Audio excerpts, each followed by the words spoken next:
Assalamualaikum warahmatullahi wabarakatuh. Innal hamdalillah nahmaduhu wa nasta'inuhu wa nastaghfiruh wa na'udzu billahi min shururi anfusina wa min sayyiati a'malina.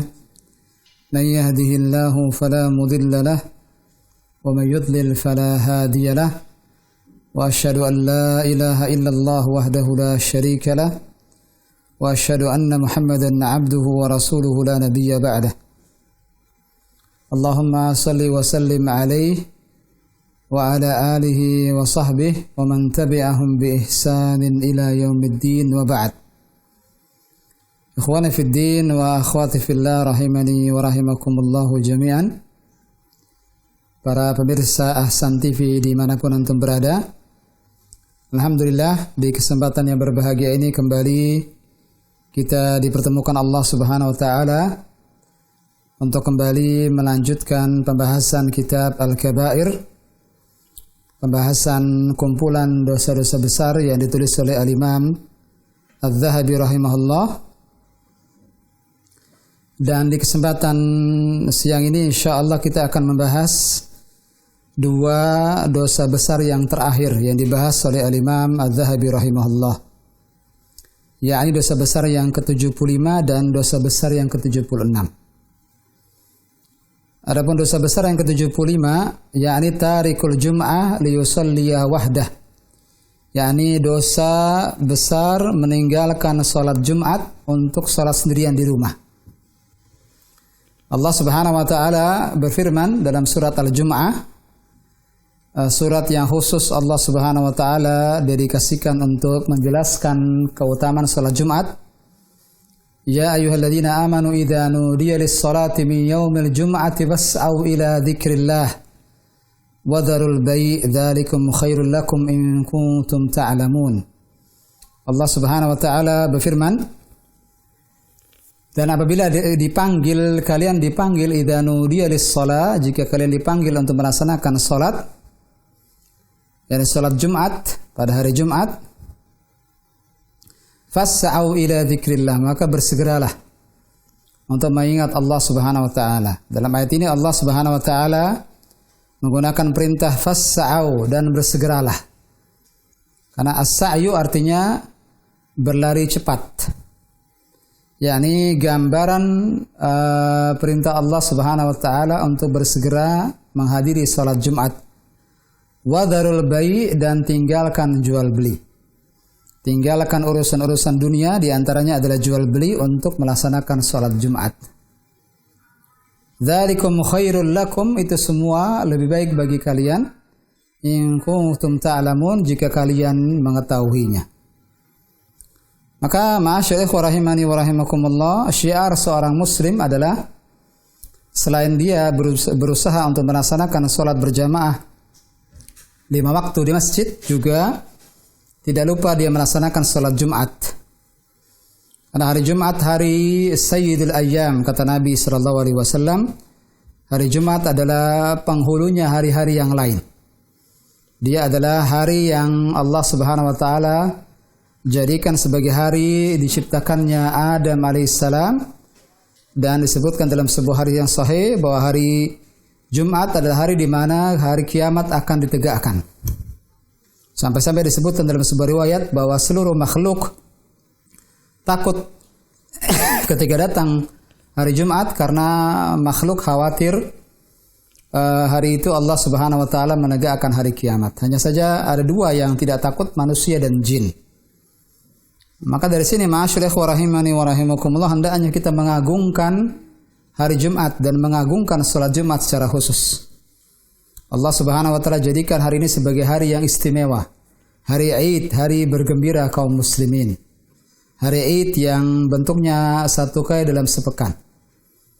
Maka di sini Nabi SAW menyebutkan dalam banyak hadis tentang betapa besarnya dosa orang yang sengaja meninggalkan salat Jumat tanpa ada uzur, tanpa ada alasan syar'i.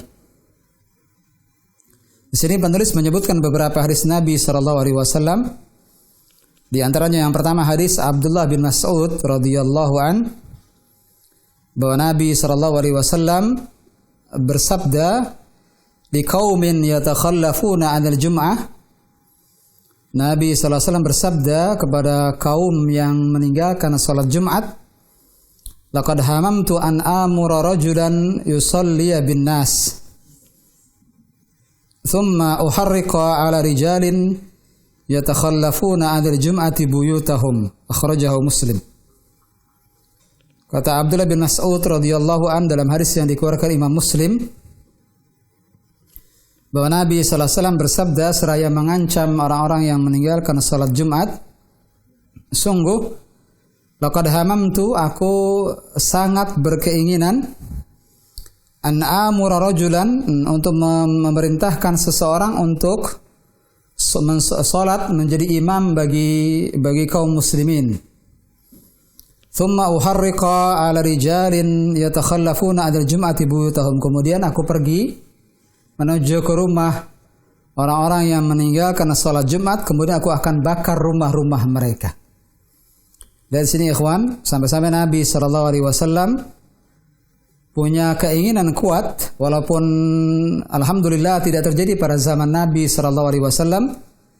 Tidak terjadi secara hakiki Nabi sallallahu alaihi wasallam membakar rumah-rumah para sahabatnya. Alhamdulillah tidak terjadi.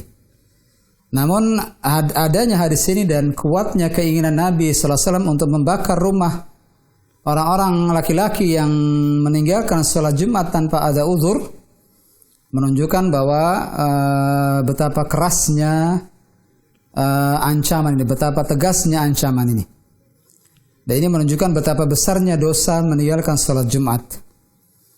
Dan dari hadis ini juga disebutkan bahwa kata para ulama, boleh seseorang menegakkan amar ma'ruf nahi mungkar, adanya orang-orang yang ditugaskan untuk menegakkan amar ma'ruf nahi mungkar, boleh mereka meninggalkan salat Jumat atau meninggalkan salat berjamaah untuk menegakkan amar ma'ruf nahi mungkar, sebagaimana yang Nabi sallallahu alaihi wasallam lakukan dalam hadis ini. Dan hadis ini, ma'asyiral rahimani wa rahimakumullah, selain diriwayatkan dengan lafaz salat Jumat, juga diriwayatkan dengan lafaz salat jamaah. Yakni hadis ini di riwayat yang lain menyebutkan bukan salat Jumat saja, tapi salat berjamaah secara umum. Nabi sallallahu alaihi wasallam berkeinginan kuat untuk memerintahkan manusia mengumpulkan kayu bakar, kemudian menyuruh salah seorang menjadi imam sebagai pengganti beliau. Kemudian beliau pergi ke rumah orang-orang yang tidak melaksanakan salat berjamaah, yakni laki-laki yang tidak salat berjamaah tanpa ada uzur. Kemudian Nabi sallallahu alaihi wasallam ingin membakar rumah-rumah mereka. Dalam riwayat lain begitu. Di dalam riwayat lain disebutkan bukan hanya salat Jumat saja, tapi termasuk ke dalamnya salat jamaah.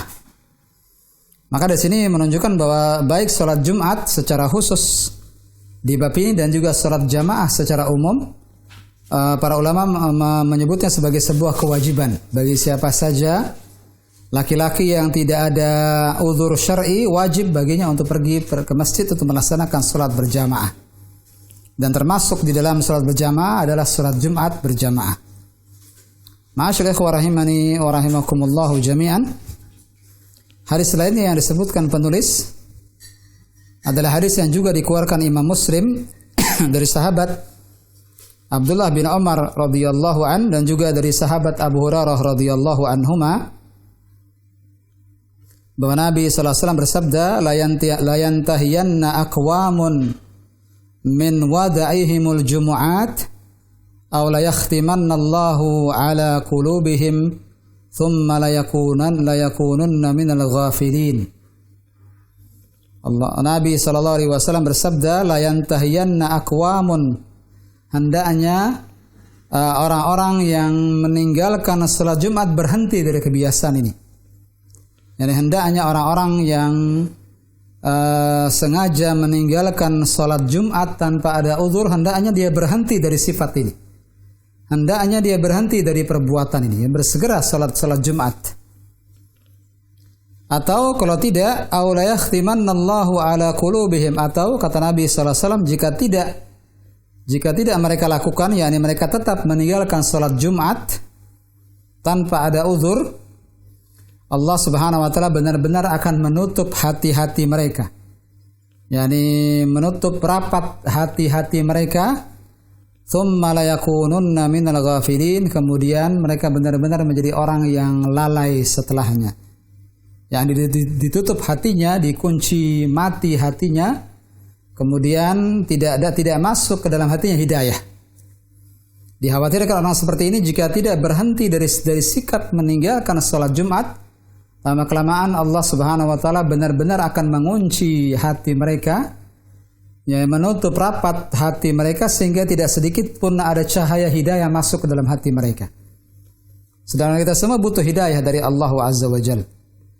Bahkan kita meminta hidayah minimal 17 kali sehari semalam. Dalam sholat kita mengatakan ihdinas siratal mustaqim. Berikanlah kami hidayah, yakni tunjukilah kami jalan yang lurus.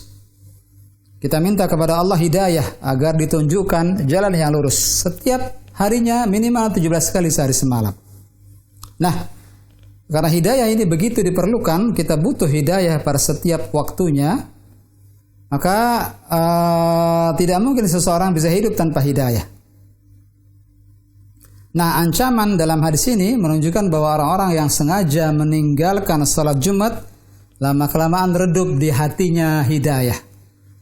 Lama-kelamaan hatinya mati, kemudian lama-kelamaan dia menjadi orang yang lalai. Dan nanti bukan hanya salat Jumat dia tinggalkan, bisa jadi na'udzubillah, bisa jadi agama ini dia tinggalkan, wa iyadzubillah. Karena hati kalau sudah terkunci mati, tertutup dari hidayah, maka bisa jadi dia akan melaksanakan semua dosa yang bisa dia kerjakan. Lama-kelamaan dia akan meninggalkan bukan hanya kewajiban sholat Jumat saja, bisa jadi mungkin meninggalkan sholat-sholat yang lainnya, wa iyadzubillah. Bahkan bisa jadi meninggalkan rukun-rukun Islam seperti syahadat, puasa, zakat, haji, wa iyadzubillah. Maka hendaknya bagi orang-orang yang terbiasa meninggalkan salat Jumat, dan betapa banyaknya kaum muslimin di luar sana ketika kita melaksanakan salat Jumat masih di luar sana. Kita sering menjadi saksi ketika kita sedang melaksanakan salat Jumat masih terdengar suara motor, suara mobil yang berseliweran. Masih banyak orang-orang yang kita lihat dari dalam masjid masih di luar. Mereka tidak bersegera untuk melaksanakan sholat Jumat, bahkan terus-menerus meninggalkan sholat Jumat, berjumat-jumat lamanya, berpekan-pekan lamanya, wa iyadzubillah. Akhirnya lama-kelamaan orang seperti ini, seperti yang diancamkan dalam hadis ini, Allah Subhanahu wa taala akan menutup hati mereka, mematikan hati mereka, dan lama-kelamaan mereka menjadi orang yang lalai, bukan hanya lalai dalam masalah sholat Jumat saja, tapi lalai dalam semua hal yang menjadi perintah Allah Subhanahu wa taala kepada mereka, wa iyadzubillah. Dan kalau sudah begini maka musibah besar. Dan tidak ada yang bisa menghilangkan musibah ini kecuali Allah Azza wa Jalla. Dalam hadis lain dari Abil Ja'ad Ad-Damri radhiyallahu anna Rasulullah sallallahu alaihi wasallam qaal, bahwasanya Rasulullah sallallahu alaihi wasallam bersabda, man taraka thalatha juma' tahawunan taba Allahu ala qalbih. Hadis ini kata Imam Az-Zahabi isnaduhu qawi. Hadis ini dikuatkan sanadnya oleh Imam Az-Zahabi rahimahullahu taala. Kata beliau dari Abu Ja'ad Ad-Damri radhiyallahu an, bahwa Nabi SAW bersabda, barang siapa yang meninggalkan salat Jumat 3 kali, ya 3 kali berturut-turut dia meninggalkan salat Jumat tanpa ada uzur syar'i, maka Allah Subhanahu wa taala akan menutup hatinya sehingga tidak masuk ke dalamnya hidayah, sebagaimana kita jelaskan tadi.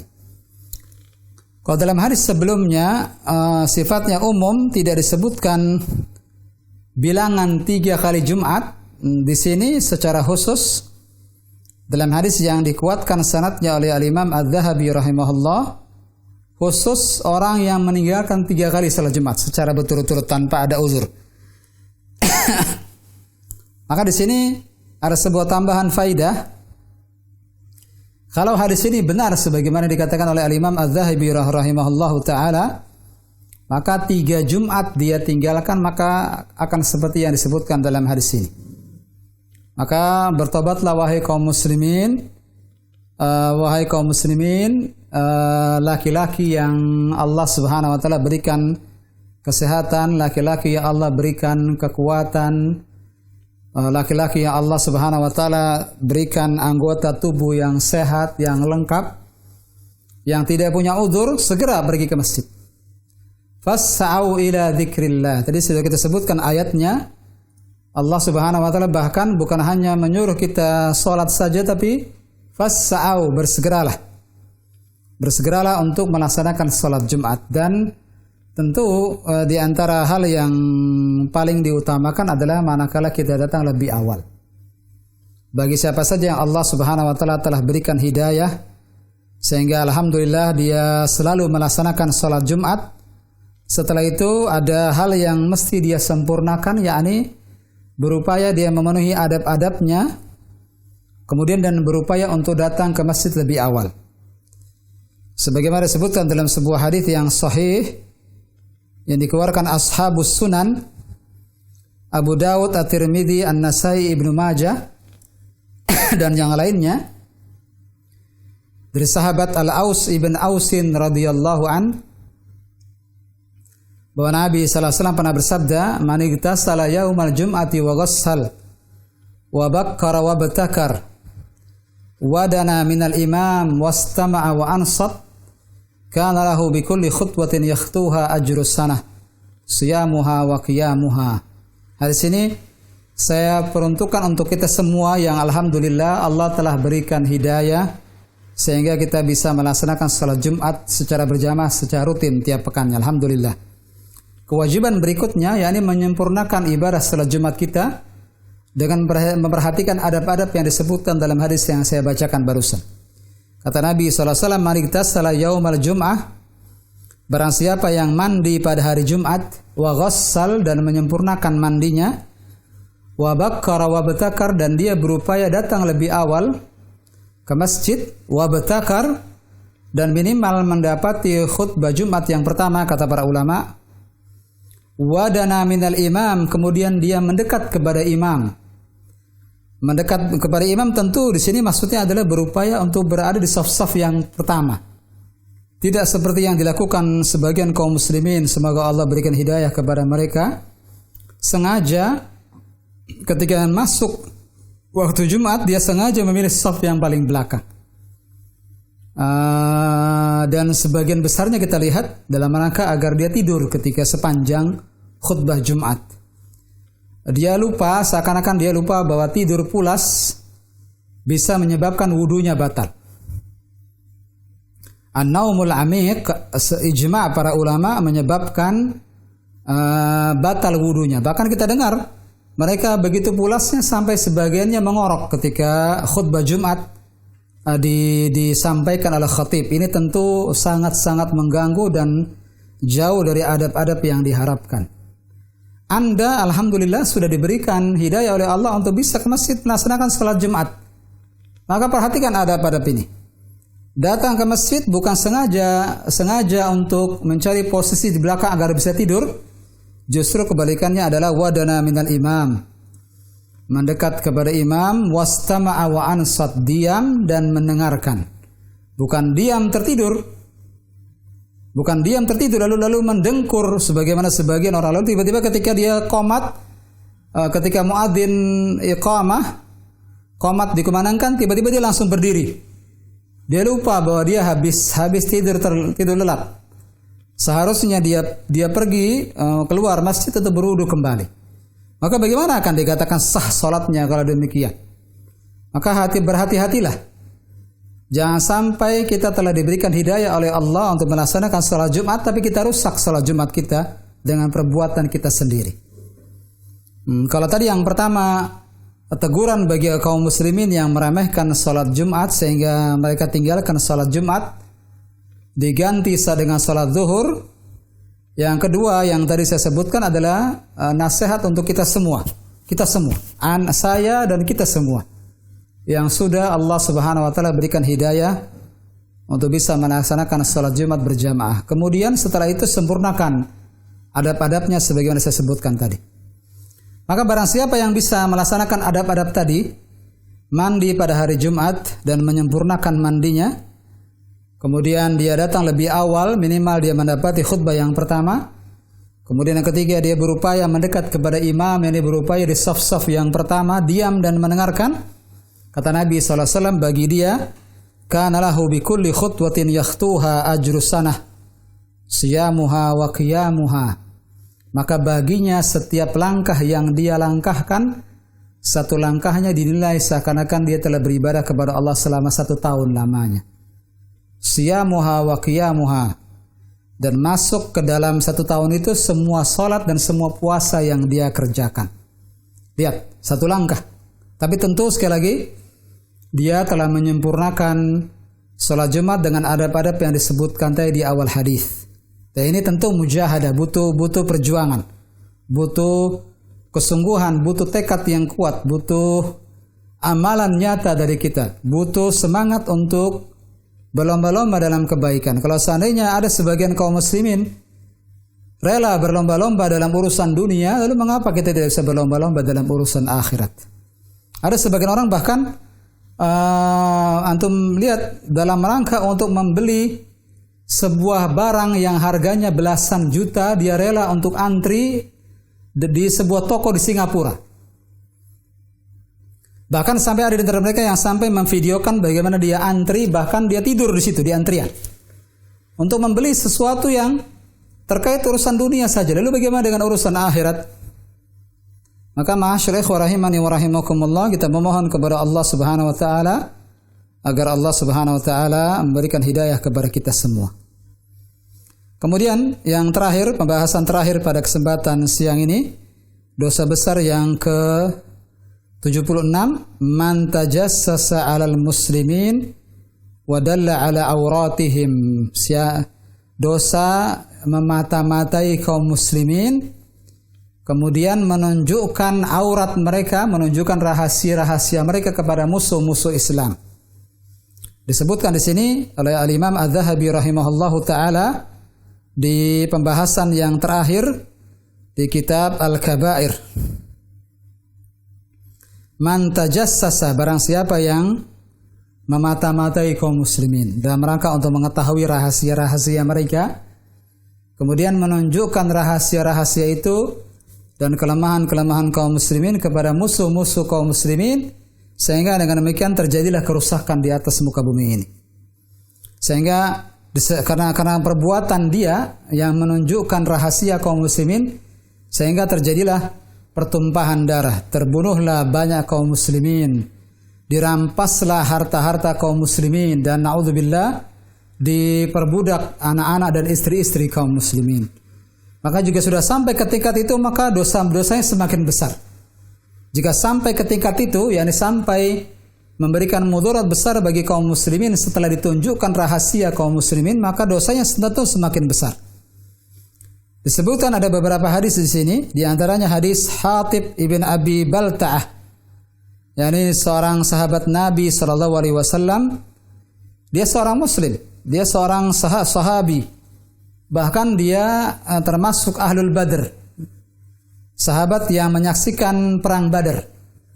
Dan ini berjuang bersama Nabi SAW. Hanya saja dia punya keluarga di Mekah, keluarga yang lemah di Mekah. Nabi SAW ketika akan pergi ke kota Mekah menyerang, menaklukkan kota Mekah, Hatib ibn Abi Balta'ah ini memberitahu kepada orang-orang Mekah tentang kedatangan Nabi SAW. Tentu ini adalah rahasia kaum muslimin yang tidak boleh diberitahu.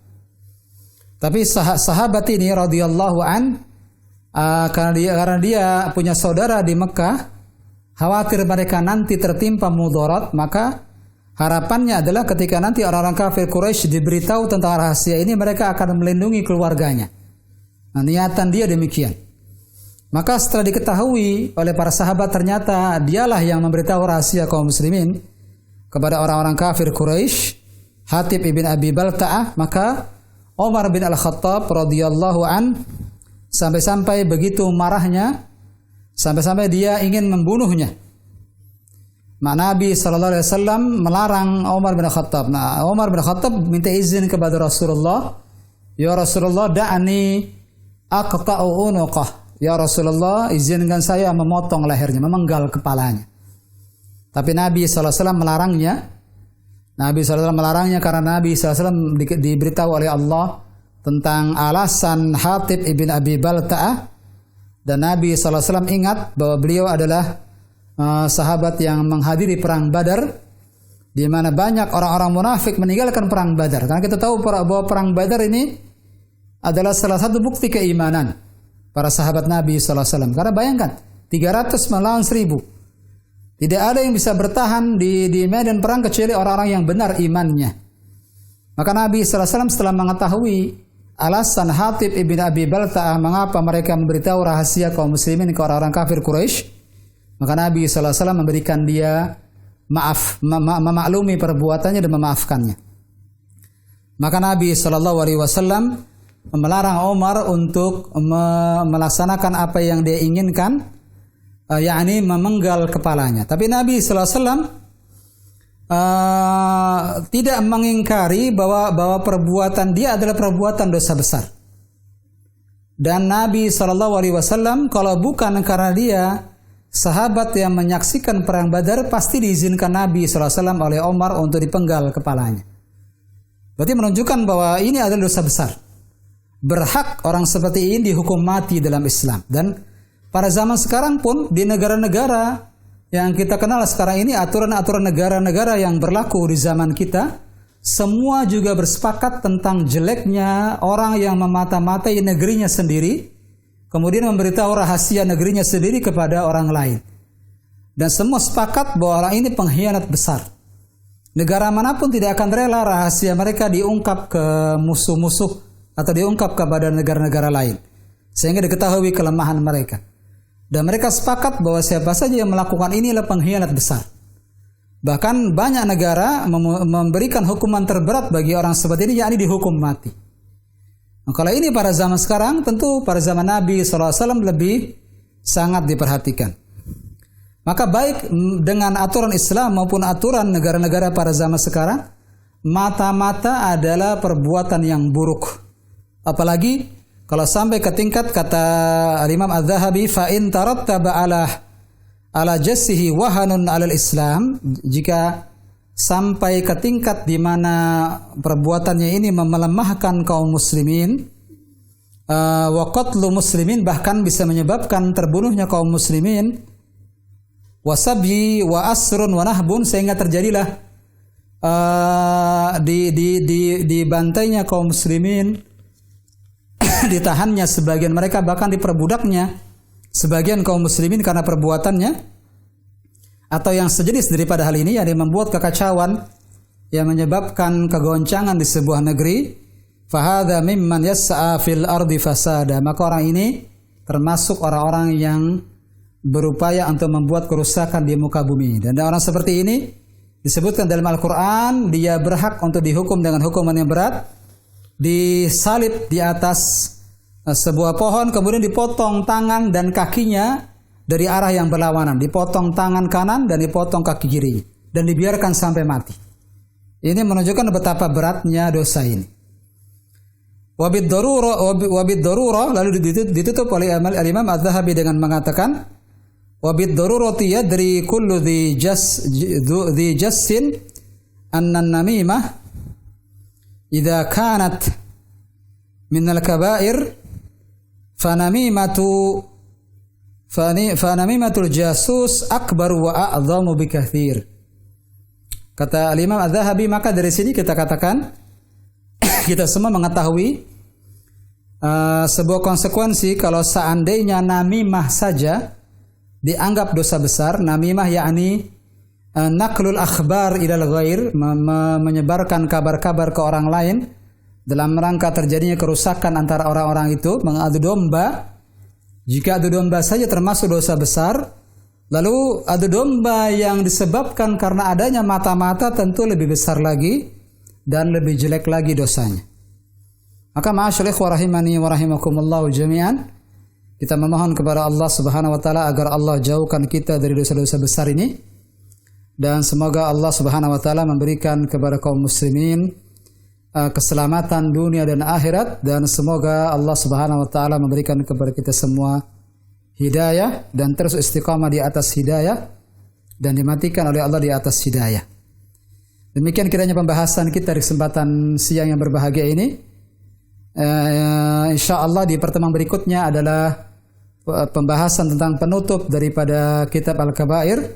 Semoga apa yang telah kita bahas selama ini menjadi al-ilmun nafi' yang melahirkan amalan soleh. Innahu waliyudzalika wal qadiru alaih.